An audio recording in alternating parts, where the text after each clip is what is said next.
Are you all? I hope आप लोग सब अच्छे से होंगे। जैसा कि आप लोग जानते हैं, मेरा नाम अंकिता लाल है और मैं आप लोगों को एनसीईआरटी बायोलॉजी पढ़ा रही हूँ।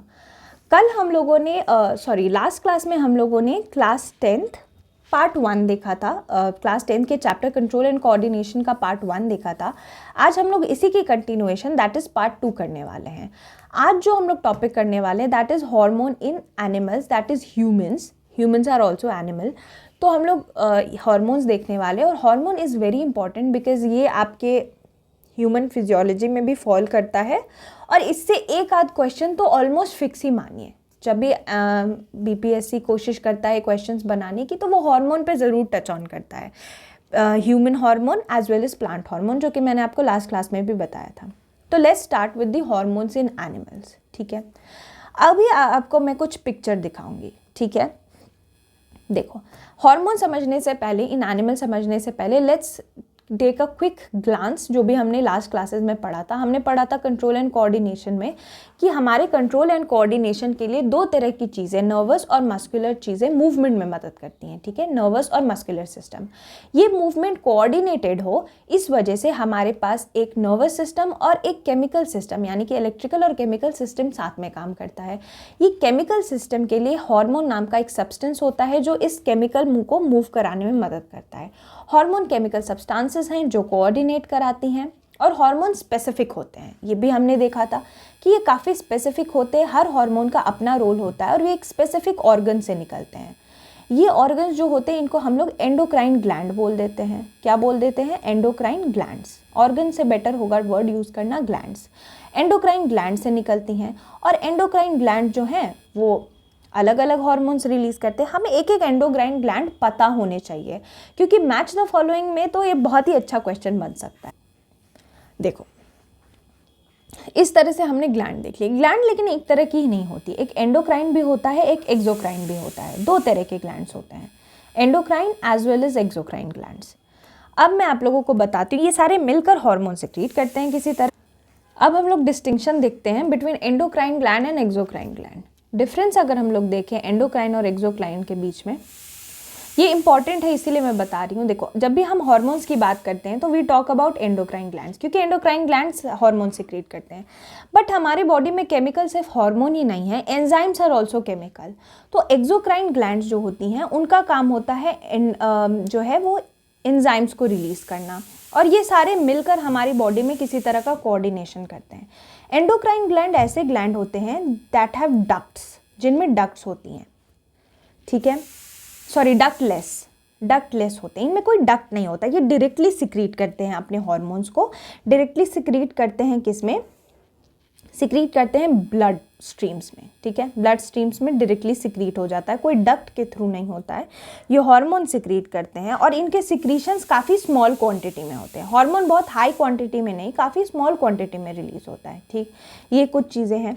एक्सोक्राइन ग्लैंड की बात करें तो इनमें डक्ट्स होते हैं, डक्ट के साथ निकलता है। ठीक, ये सिक्रीट करते हैं एंजाइम्स और इनका ब्रीफ इफेक्ट होता है। अगर हम लोग हार्मोन की बात करें तो हार्मोन बहुत प्रोलॉन्ग इफेक्ट करता है, भले ही क्वांटिटी कम होती है बट इसका इफेक्ट बहुत प्रोलॉन्ग होता है। प्रोलॉन्ग का क्या मतलब है? काफ़ी लंबा और काफ़ी डीप होता है। जबकि हम लोग अगर एक्सोक्राइन के लिए बात करें तो इसके जो इफेक्ट होते हैं वो बहुत ही ब्रीफ होते हैं। ठीक है, और हम लोग अगर इसकी बात करें तो इसके जो सिक्रीशंस होते हैं वो लार्ज क्वांटिटी में होते हैं। अब आप लोग बोलोगे मैम अगर इतना बताए तो कुछ एग्जाम्पल भी दे दो एंडोक्राइन एक्सोक्राइन के। तो एंडोक्राइन तो हम पढ़ने ही वाले हैं, एक्सोक्राइन के मैं कुछ एग्जाम्पल्स दे देती हूँ आपको। एक्सोक्राइन का एग्जाम्पल है आपका स्वेट ग्लैंड, ऑयल ग्लैंड। आपको पता होना चाहिए कि आपके स्किन में ऑयल ग्लैंड्स होती हैं। ये ऑयल ग्लैंड जो है ये ऑयल रिलीज करती हैं ताकि मॉइस्चराइज रहे हमारा स्किन नेचुरली। और कभी कभी इसी ऑयल ग्लैंड के अंदर किसी तरह की इम्प्यूरिटीज़ आ जाती हैं और ऑयल ग्लैंड आपका क्लॉग हो जाता है और यही चीज़ें पिंपल और एक्ने बनती हैं। ठीक है, तो ऑयल ग्लैंड, ये सारी चीज़ें ग्लैंड्स हैं और इसके अंदर डक्ट है और ये बहुत लार्ज अमाउंट में चीज़ें सिक्रीट कर रहे हैं। तो इस तरह से हमने एंडोक्राइन वर्सेस एक्सोक्राइन देख लिया, कभी भी दिक्कत ना हो आपको। अब हम लोग पूरे डीप में सारे हार्मोन्स और एंडोक्राइन ग्लैंड देखेंगे। अभी देखो, हाइपोथैलेमस की अगर हम बात करें तो ब्रेन में हमने देखा था हाइपोथैलेमस होता है। ब्रेन में हाइपोथैलेमस किधर होता है आप कमेंट सेक्शन में, ऑल्दो मैंने आपको लास्ट क्लास में पढ़ाया है पर आप मुझे कमेंट सेक्शन में बताओगे, that is your question of the day, कि हाइपोथैलेमस एग्जैक्टली कहाँ है, and I don't want the answer brain में एग्जैक्टली कहाँ है, बी स्पेसिफिक। तो अगर हम लोग एक्सोक्राइन और एंडोक्राइन की बात करते हैं, एंडोक्राइन ग्लैंड की बात करते हैं, तो हमने हाइपोथैलेमस देखा। हाइपोथैलेमस का काम होता है जितने ये दूसरे ग्लैंड्स हैं ना, इन सारे के फंक्शंस को देखना, ये इसका काम होता है, ये सारे के फंक्शंस देखता है, यानी कि मास्टर ग्लैंड हो गया ये, राइट। इसका काम था मास्टर ग्लैंड की तरह। अब अगर हम लोग बात करें हाइपोथैलेमस, थायराइड, ये सारी की बात करें, तो एक एक करके हम लोग इन सारे हार्मोन्स का रोल देखेंगे। पहले हम लोग बात करते हैं थायरॉक्सिन हार्मोन की। ये थायरॉक्सिन हार्मोन रिलीज कहाँ से होता है, तो ये होता है हमारी थायराइड ग्लैंड से। ये रहा थायराइड ग्लैंड, आप देख सकते हैं यहाँ पे है हमारा थायराइड ग्लैंड। ये थायराइड ग्लैंड, जिसको हम हिंदी में ये अवटु ग्रंथि बोल रहे हैं, ये थायराइड ग्लैंड जो है, यहाँ से थायरॉक्सिन निकलता है और ये बहुत इंपॉर्टेंट रोल प्ले करता है हमारे कार्बोहाइड्रेट, प्रोटीन, फैट के मेटाबॉलिज्म में, ठीक है। और अब आप लोग मुझे क्वेश्चन कमेंट सेक्शन में ये भी बताओगे व्हाट इज़ मेटाबॉलिज्म। एकदम सिंपल ल्यूसिड भाषा में डिफाइन करना है ताकि सारे लोग देख सकें कि होता क्या है, और कमेंट सेक्शन भी इंटरैक्टिव रहेगा। तो जब हम लोग मेटाबॉलिज्म की बात करते हैं तो बेसिकली प्रोटीन, कार्बोहाइड्रेट, फैट वगैरह जो हैं, इनका पूरा, अगर मैं छोटी मोटी भाषा में कहूँ तो इनका पूरा डाइजेशन से लेकर सब कुछ होना, एनर्जी तक प्रोवाइड करना, ये सारी चीज़ों को कंट्रोल कर रहा है ये थायरॉक्सिन। यानी अगर किसी की बॉडी में इसकी कमी हो जाती है, थायराइड ग्लैंड की थायरॉक्सिन की कमी हो जाती है, तो उसको होती है बीमारी जिसको हाइपो या फिर हाइपरथायरॉयडिज्म कहते हैं। दो तरह की है, hypothyroidism and hyperthyroidism, hypo as well as hyper. Hypothyroidism तब होता जब अमाउंट ऑफ थायराइड, जो कि थायराइड ग्लैंड से थायरॉक्सिन निकलने वाला है, वो कम रिलीज हो, लेस क्वांटिटी में रिलीज हो, यानी थायरॉक्सिन जितनी निकलनी चाहिए उससे कम निकले, तो हम कहते हैं इसको हाइपोथायरॉयडिज्म। हाइपरथायरॉयडिज्म जो है वो तब होता है जब लार्ज क्वांटिटी में थायरॉक्सिन हार्मोन निकले थायराइड ग्लैंड से। अब आप एक बात सोचो, अगर कार्बोहाइड्रेट, प्रोटीन और फैट की मेटाबॉलिज्म कर रहा है थायरॉक्सिन और वो बहुत कम क्वांटिटी में निकल रहा है और ये चीज़ हो नहीं पा रही, यानी हमारी बॉडी अच्छे से वर्क नहीं कर पा रही, तो क्या होता है ना, वेट गेन या फिर हार्मोनल एबरेशंस और हार्मोनल इश्यूज होने लगती हैं बॉडी में। ये बीमारी को हाइपोथायरॉयडिज्म कहते हैं। और अगर ये ज़्यादा में निकलने लगे, यानी कि बहुत ज़्यादा अच्छे से मेटाबॉलिक रेट काम करने लगे, तो हमारी बॉडी में कुछ भी नहीं टिकेगा, तो फिर वेट लॉस होना स्टार्ट हो जाता है, and that too in a very alarming way. बहुत ही खतरनाक तरीके का वेट लॉस होता है, इंसान अंडर वेट हो जाता है। तो ना ही ज़्यादा क्वांटिटी इंपॉर्टेंट, जैसा कि हम बोलते हैं ना, extreme of anything is not good. तो इसीलिए extreme of thyroxine release, that is less and more, ये दोनों ही खराब हैं। क्वेश्चन ऑफ द डे में आप लोग बताएंगे मुझे कि व्हाट इज़ मेटाबॉलिज्म, डिफाइन करेंगे, मेटाबॉलिज्म डिफाइन करेंगे। I would want you guys कि आप लोग थोड़ा सा ये करें। फिर बारी आती है इंसुलिन की। इंसुलिन जो है वो हमारा निकलता है पैंक्रियाज से। यहाँ आपको पैंक्रियाज दिख रहा होगा, दिस इज़ पैंक्रियाज, ठीक है। हिंदी में अगर हम लोग कहें तो ये है पैंक्रियाज, जिसको हम लोग अग्न्याशय बोलते हैं। पैंक्रियाज के अंदर से हमारा निकलता है इंसुलिन, ठीक है। तो यहाँ पे हम लोग लिख देते हैं फ्रॉम पैंक्रियाज, और ये जो है वो रिलीज़ करते हैं, ये रेगुलेट करते हैं ब्लड शुगर लेवल। तो डायबिटीज़ नाम की बीमारी तो कितने लोगों ने सुनी है, सब ने ही सुनी है। डायबिटीज़ एक एपिडेमिक जैसा हो चुका है अब। तो डायबिटीज़ जो होता है वो भी दो टाइप के होते हैं वैसे तो, टाइप 1 एंड टाइप 2। तो let's talk about type 1 only. Type 1 की अगर हम लोग बात करते हैं तो दिस इज़ मोर और लेस हेरिडिटरी, एंड कई केसेस में इसको ऑटो इम्यून भी बोल देते हैं, but let's just not go into it, हम इतने डिटेल में नहीं जाते हैं इसमें। अगर हम लोग बात करें इसकी डायबिटीज़ की, तो क्या होता है ना, जब पैंक्रियाज काम करना बंद कर दे और इंसुलिन रिलीज़ ना हो प्रॉपरली, तो क्या होता है, ब्लड शुगर लेवल्स मैनेज नहीं हो पाती हमारी बॉडी में। और जब ब्लड शुगर लेवल्स मैनेज नहीं हो पाते तो एक बीमारी होती है जिसको कहते हैं डायबिटीज़। इससे क्या होता है, डायबिटीज़ किस तरह एक्ट करता है, मैं आपको अगर सिंपली बताऊं तो अगर किसी इंसान को डायबिटीज़ हो गया और उसके बॉडी में बहुत ही हाई लेवल ऑफ शुगर है तो वो इंसान डायबिटीज़ से नहीं मरेगा पर से, बट अगर उसको कोई और बीमारी हो जाती है, जैसे फॉर एग्जांपल उसको कुछ भी छोटी चीज़, फॉर एग्जांपल आपने सुना होगा कि किसी इंसान को डायबिटीज़ में छोटा सा घाव भी होता है ना, तो वो ब्लड शुगर मेंटेन नहीं होने की वजह से बहुत जल्दी फैल जाता है, और फैलने की वजह से ऐसे कंडीशंस भी आते हैं कि कई केसेस में वो फेटल हो जाता है, जान भी चली जाती है। और आपने ये भी सुना होगा कि कई केसेस में आई साइट चली जाती है। ये भी डायबिटीज़ में, अगर डायबिटीज़ कंट्रोल ना हो, मेडिकेशंस ना ले रहे हो, तो आई साइट भी लूज़ हो जाती है। तो आप देख सकते हैं कितना खतरनाक किस्म का ये बीमारी है, और इस वजह से बोला जाता है कि लोगों को अपनी डाइट कंट्रोल करनी चाहिए। जो टाइप 2 डायबिटीज़ है वो एक लाइफस्टाइल डिजीज़ है। टाइप 2 जो है वो लाइफस्टाइल डिजीज़ है, ये किसी भी एज में हो सकती है। टाइप 1 रिलेटिवली टीनेज एजेस में होती है, लेस यंगर पीपल में होती है, बट टाइप 2 जो है वो देखा जाता है ओल्ड एजेस में, जब लोग अपने खाने पे कंट्रोल नहीं करते, जब लोग अपनी चीज़ों पे कंट्रोल नहीं करते, तब टाइप 2 डायबिटीज़ हो जाती है। एक लाइफस्टाइल डिजीज़ है, और इसमें भी ब्लड शुगर लेवल्स जो हैं वो मेंटेन नहीं हो पाते। तो अब हमने देख लिया इंसुलिन पैंक्रियाज में। अब बात करेंगे हम लोग पिट्यूटरी की। पिट्यूटरी ग्लैंड जो है वो यहाँ होती है, हमारे ब्रेन के नीचे एक पी साइज ग्लैंड होती है पिट्यूटरी, यानी ब्रेन के जस्ट नीचे प्रेजेंट होता है। ये रहा पिट्यूटरी ग्लैंड। पिट्यूटरी ग्लैंड की बात करें तो इसको पीयूष ग्रंथि बोलते हैं हिंदी में, ठीक है, पीयूष ग्रंथि। तो हमारा जो ये ग्रोथ हार्मोन है वो रिलीज होता है पिट्यूटरी से, पिट्यूटरी ग्लैंड से, और पिट्यूटरी को हम लोग कहते हैं पीयूष ग्रंथि, ठीक है। ये तो आप लोगों ने देख लिया।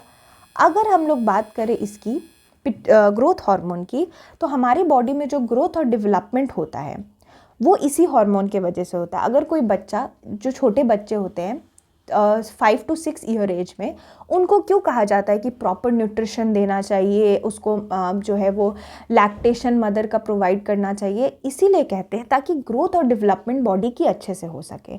और अगर उसके अंदर ग्रोथ डेवलपमेंट होना है तो ये ग्रोथ हार्मोन की ज़रूरत है। ग्रोथ हार्मोन की अगर डेफिशिएंसी हो गई, किसी वजह से पिट्यूटरी ग्लैंड में किसी तरह का डिफेक्ट आ गया, ठीक है, और ग्रोथ नहीं हो पाई, इस डिफेक्ट के वजह से बच्चे में ड्वार्फिज्म नाम की चीज़ हो सकती है। बौने जो हो जाते हैं ना, वो इसीलिए होते हैं क्योंकि ग्रोथ हार्मोन रिलीज नहीं होता, किसी कारणवश पिट्यूटरी ग्लैंड काम नहीं करता, तो इस रीज़न से उसके अंदर कभी ग्रोथ नहीं होती, हाइट नहीं ग्रो करती। फिर हम लोग देखेंगे दूसरे हार्मोन को, that is testosterone in male and oestrogen in female. ये जब हमने रिप्रोडक्टिव सिस्टम किया था तो मैंने बात भी करी थी, एंड बहुत डिटेल लेंथ में बात करी थी। क्लास 9 के चैप्टर में आप लोग जाएंगे और आप लोग वहाँ पे रिप्रोडक्टिव सिस्टम देखेंगे, उसमें इसके बारे में मैंने बात की है। तो टेस्टोस्टेरोन मेल में और ईस्ट्रोजन फीमेल में निकलता है मेल का टेस्टिस और फीमेल की ओवरी से, ठीक है। ये रिस्पॉन्सिबल होते हैं हमारे प्यूबर्टी के चेंजेस में। ये मैंने आप लोगों से उसमें भी बात की थी, प्यूबर्टी की चेंजेस। रिप्रोडक्टिव के 2 क्लासेस हैं क्लास 9 के, पहले में हमने रिप्रोडक्टिव सिस्टम बात किया और दूसरे में हमने उसके आगे बात की है प्यूबर्टी, एडोलेसेंस, उसमें हमने ये बात की थी। तो वो आप प्लीज़ वो वाला चैप्टर जाके रिवाइज कर लें, बिकॉज उसमें काफ़ी लेंथ में काफ़ी अच्छे से बताया। यहाँ मैं बस ब्रश थ्रू कर रही हूँ। अब बारी आती है एड्रेनलिन हार्मोन की। एड्रेनलिन हार्मोन जो होता है वो एड्रिनल ग्लैंड से निकलता है। ये है आपका एड्रिनल ग्लैंड, किडनी के ऊपर होता है। अच्छा, ये ना कई एग्जाम्स में आपसे पूछते हैं एड्रिनल ग्लैंड के बारे में, जिसको बोलते हैं अधिविक ग्रंथि। अच्छा, विक किसको बोलते हैं? हमने पिछली क्लासेस में बात किया विक, किडनी को नहीं कह रहे थे। किडनी के अंदर होते हैं नेफ्रॉन्स, और किडनी को कई बार रीनल सिस्टम के अंदर भी काउंट किया जाता है, ठीक है, रीनल सिस्टम भी कह देते हैं। तो एडरीनल यानी कि एड यानी कि आप इसको ऊपर से मान लो, किडनी के ऊपर वाले जो ग्लैंड है उसी को हम लोग कह रहे हैं एड्रीनल, है कि नहीं। यहाँ भी लिखा अधिविक ग्रंथि।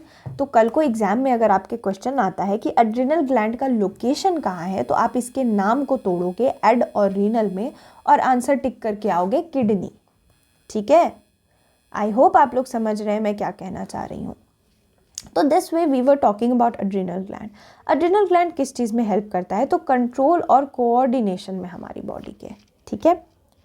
हमारी बॉडी में एक फीडबैक मैकेनिज्म होता है।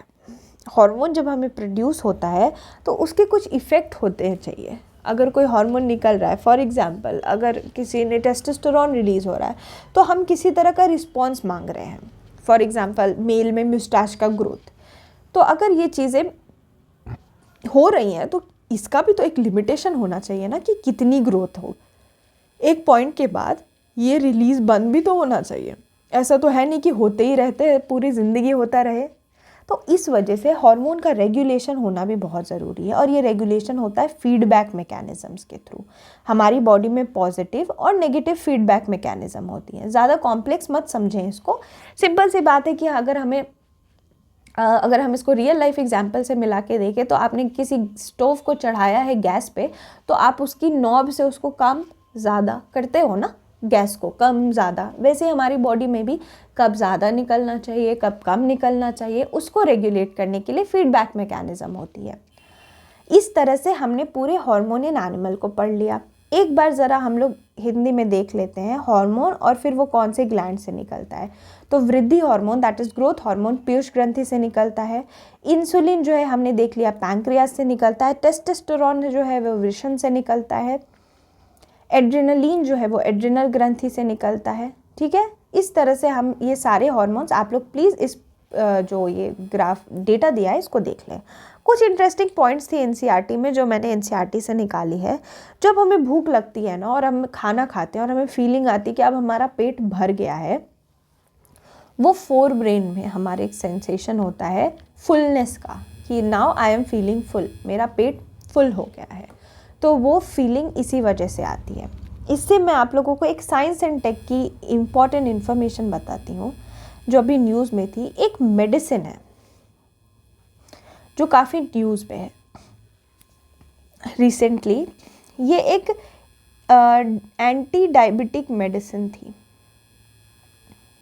जो भी डायबिटिक लोग थे उनके अंदर जब उन लोगों को बहुत ज़्यादा वेट गेन हो जाता था और डायबिटीज़ कंट्रोल करने में मुश्किल होती थी तो उनको ये मेडिसिन दी जाती थी जिसका नाम था ओजेम्पिक। ये ओजेम्पिक मेडिसिन जो है वो दी जाती थी ऐसे लोगों में जो ओबीस है और अपनी डायबिटीज़ कंट्रोल करना चाहते हैं। ये ओजेम्पिक क्या करता था, ब्रेन में सिग्नल देता था फीलिंग ऑफ फुलनेस की। तो लोग जब खाते थे 2 बाइट में ही उनका पेट भर जाता था। और जस्ट बिकॉज अब वेट लॉस और वेट गेन किस तरह से काम करता है किसी के भी बॉडी में, तो वेट लॉस और वेट गेन का वर्क करता है इस प्रिंसिपल पे कि calories in versus calories out, calories in versus out. इस तरह से ही वेट गेन और वेट लॉस होता है। तो लोगों के अंदर जब ज़्यादा कैलोरी लोगे तो वेट, और उसको आप एक्सपेंड नहीं करोगे तो वो स्टोर हो जाएगा फैट के फॉर्म में। सिंपल सी साइंस है। तो जब ओजेम्पिक मेडिसिन लेते हैं तो बहुत जल्दी पेट भर जाता है, तो लोग ज़्यादा खा ही नहीं पा रहे थे। अब ज़्यादा खाएंगे नहीं तो ज़्यादा कैलोरी नहीं होगी, और ज़्यादा कैलोरी नहीं होगा तो वेट गेन नहीं होगी, और इसी वजह से बहुत जल्दी से वेट लॉस होने लगा। बट जैसे ही लोगों को पता चला, specially celebrities and other people, influential people, और उन लोगों ने ओजेम्पिक का मिसयूज़ करना स्टार्ट कर दिया और फॉर वेट लॉस बेसिकली, ताकि वेट लॉस हो सके and they can create a desirable figure. But इससे क्या हुआ, जिन लोगों को सच में ज़रूरत थी इस मेडिसिन की, that were the diabetic people, उनके लिए ये शॉर्ट हो गया, काफ़ी कम हो गई, इसकी कमी हो गई। तो ये मैं आपको इसीलिए बता रही हूँ so that you remember that Ozempic is a brand name जो इम्पॉर्टेंट है साइंस एंड टेक के पर्सपेक्टिव से। ये न्यूज़ में भी थी, तो ओजेम्पिक आप याद रखेंगे, ओके। और ये कहाँ पे एक्ट करता है, तो ये हमारे फोर ब्रेन में फुलनेस सेंटर पे काम करता है। तो इससे हमारा फुलनेस सेंटर और फोर ब्रेन भी काम आ गया। That was just some external information. इस तरह से हमने प्रॉपर अपने इस चैप्टर को कंप्लीट कर लिया है। और अब हम लोग क्या करेंगे, अब हम लोग थोड़ी सी क्वेश्चंस करेंगे, ठीक है। PYQ करके देखते हैं, लेट्स प्रैक्टिस, ताकि हमें पता चले कि जो भी हमने पढ़ा है वो हमारे काम आ भी रहा है कि नहीं। और जहाँ तक बात थी, जो हमने बात करी थी अपने पुराने क्लासेस की, उसकी लाइफ प्रोसेसेस की, उसके बारे में आप लोग बताएं, क्योंकि that was a very extensive chapter. तो मैं उसकी एक PYQ सेशन ले लूँ, या फिर आप लोग चाहते हैं कि मैं चैप्टर वाइज ही PYQ कराऊँ, जस्ट लेट मी नो। फिर नेक्स्ट क्लास से मैं उसको इनकॉर्पोरेट करूँगी। तो चलो अब हम लोग MCQ प्रैक्टिस करते हैं। Okay, let's see different questions. पहला क्वेश्चन है, which part of the brain coordinates and maintains body balance and posture during walking, running, riding and swimming. तो अभी थोड़ी देर पहले हमने देखा कि हमारी बॉडी में जो भी वॉलेंट्री एक्शंस होते हैं, जैसे कि वॉकिंग इज़ वॉलेंट्री है कि नहीं, आप अपने दिमाग के हिसाब से, मूड के हिसाब से वॉक कर सकते हो। रनिंग आप तभी करोगे जब आपकी खुद की मर्जी हो। तो ये सारे वॉलेंट्री एक्शंस, और वॉलेंट्री एक्शंस होने से हमारे कौन से पार्ट ऑफ द ब्रेन पे वर्क करता था, अभी हमने देखा थोड़ी देर पहले, this is cerebellum. Exactly, cerebellum जो है उसका काम होता था वॉलेंट्री एक्शन और कोऑर्डिनेशन देखना। तो इसका आंसर सी हो गया। अब एक और क्वेश्चन देखते हैं, which of the following statement is incorrect. इस क्वेश्चन से आपको बहुत ही अच्छे से आंसर मिलेगा। ये question is quite good. Tactile receptors are absent in brain, पहला स्टेटमेंट। Cerebrum is the second largest part of the brain and is called the intelligence centre, ये दूसरा पार्ट हो गया। तीसरा है कि हाइपोथैलेमस डायरेक्टली और इनडायरेक्टली कंट्रोल सर्केडियन रिदम, और डी और ई। ठीक है, अभी एक चीज़ सोचे, अभी हमने बात करी थी, मैंने आपको थोड़ी देर पहले बताया था कि जो सेरेबेलम होता है that is also known as little brain, उसको हम लोग लिटिल ब्रेन भी कह देते हैं, because it looks like brain first thing, and second thing it is the second largest part of the brain, second largest part of the brain. Okay, और इसी वजह से सेरेबेलम अगर सेकेंड लार्जेस्ट पार्ट है हमारे ब्रेन का, तो can you guys think कि सेरेब्रम सेकेंड लार्जेस्ट पार्ट होगा, तो ऑटोमेटिकली जो आंसर आपके सामने आ जाता है, दिस इज सेरेबेलम, सेरेब्रम। तो आपका जो इनकरेक्ट ऑप्शन है दिस इज सेरेब्रम। तो इससे बाकी चीज़ें आप लोगों को और भी इंफॉर्मेशन इस ऑप्शन से मिल जाएगा कि हाइपोथैलेमस जो है वो हमारे सर्केडियन रिदम को कंट्रोल करता है। अब आप मेरे से पूछोगे कि मैम सर्केडियन रिदम क्या होता है, तो सर्केडियन रिदम होता है जो हम सोते हैं, उठते हैं, जो हमारा स्लीप वेक साइकिल होता है ना हमारी बॉडी पे, स्लीप वेक साइकिल, हम उठना सोना, ये भी बहुत इंपॉर्टेंट है, ये सर्केडियन रिदम के अंदर आता है। किसके अंदर आता है? Circadian rhythm. इसको मेंटेन करने में हमारे हाइपोथैलेमस का बहुत बड़ा रोल होता है। ओके, हम 24 घंटे क्या बिहेव करते हैं, ये सारी जो बिहेवियर है वो हमारे 24 घंटे की पूरी बिहेवियर सर्केडियन रिदम के अंदर आ जाती है। इनफैक्ट अगर मैं सर्केडियन रिदम को किसी तरह से उसमें कोशिश करूं चीज़ों में लाने की, तो इसमें क्या होता है, लाइटनेस और डार्कनेस, लाइट और डार्क कंडीशन जो है बहुत इंपॉर्टेंट रोल प्ले करती है सर्केडियन रिदम में। हमारी जो भी स्ट्रेस है, फिजिकल एक्टिविटी है, सोशल इन्वायरमेंट है, टेम्परेचर चेंजेस हैं, ये सारे सर्केडियन रिदम की वजह से होते हैं और हाइपोथैलेमस इसको किसी तरह से कंट्रोल करता है। तो यानी आपको अब पता चल गया हाइपोथैलेमस सर्केडियन रिदम कंट्रोल करता है। Then there is one thing कि टैक्टाइल रिसेप्टर्स जो होती हैं वो हमारी ब्रेन में प्रेजेंट नहीं होती हैं। ठीक है, तो ये इससे आपको ये समझ में आ गया कि टैक्टाइल रिसेप्टर तो प्रेजेंट नहीं होते। बट टैक्टाइल रिसेप्टर होता क्या है, तो टैक्टाइल रिसेप्टर हमारी स्किन में होता है। कहाँ होता है? हमारी स्किन में होता है, और ये टच से इसका कनेक्शन है। ओके, ये कहीं ना कहीं टच से इसका कनेक्शन होता है और ये हमारी स्किन पर प्रेजेंट होता है, not in our brain. Brain में तो ये एब्सेंट ही होता है। तो ये चीज़ आपको पता चल गई। अब एक क्वेश्चन देखते हैं, विच part of the brain control memories. तो ये तो बहुत ही आसान क्वेश्चन, हमने देखा ही था कि जब भी wisdom, knowledge, will power, memory इसकी बात होती है, that is always cerebrum. Cerebrum that is part of fore brain. ठीक है, आप ऐसे भी याद रखेंगे, आप fore brain, mid brain, hind brain के कॉन्सेप्ट में याद रखेंगे तो आप लोगों के लिए ईजी रहेगा। Now let's do some PYQs। Smell of good food causes watering in the mouth. अगर हमें अच्छा खाना मिलता है तो मुंह में पानी आने लगता है। अभी मैं आप लोगों को रिफ्लेक्स एक्शन पढ़ा रही थी, तो रिफ्लेक्स एक्शन के अंदर हमने देखा कि एक अच्छी स्मेल आएगी, अंदर हमारे मुंह में ऑटोमेटिकली पानी आ जाएगा।